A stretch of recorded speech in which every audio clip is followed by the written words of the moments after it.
राजा भाऊला उमेदवारी मिळाली, कसं वाटतंय तुम्हाला?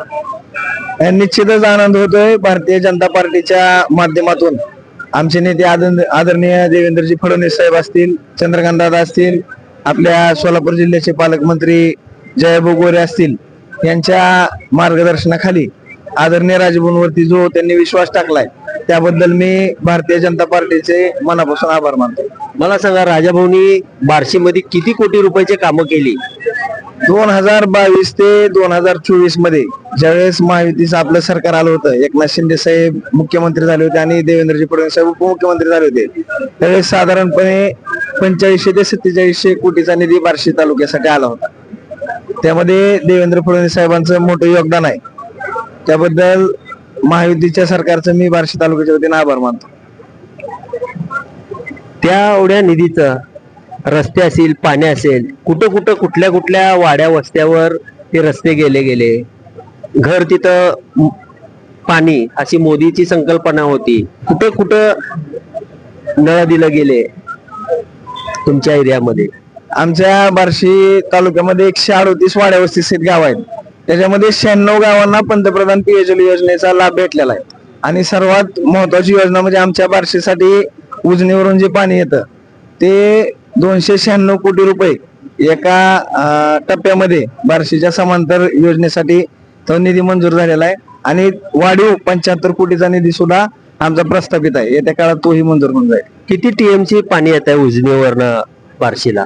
बार्शीला शहराला पिण्याच्या पाण्याची गरज ही 4 कोटी लिटरची रोज गरज आहे.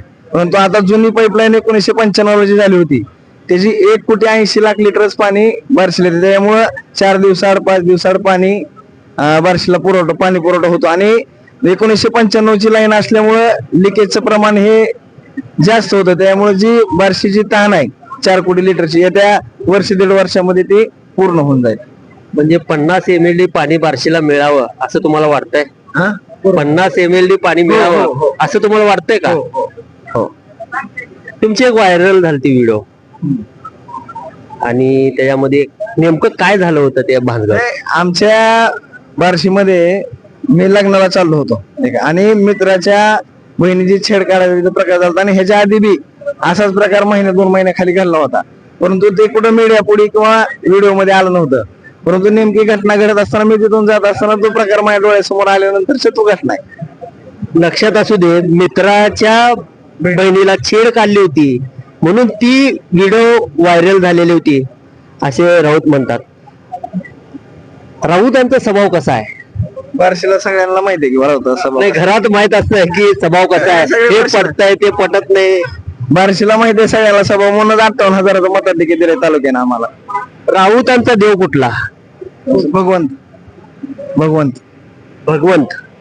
भगवंताला मानतेत, आणि त्यामुळं बार्शीचा डेव्हलप होणार आहे आणि बार्शीचा विकास होणार आहे हे मत तर निश्चित आहे. मला वाटतंय भाजपा तिकडं कमी पडते म्हणून राऊतांना तिकीट दिलं असं वाटतंय.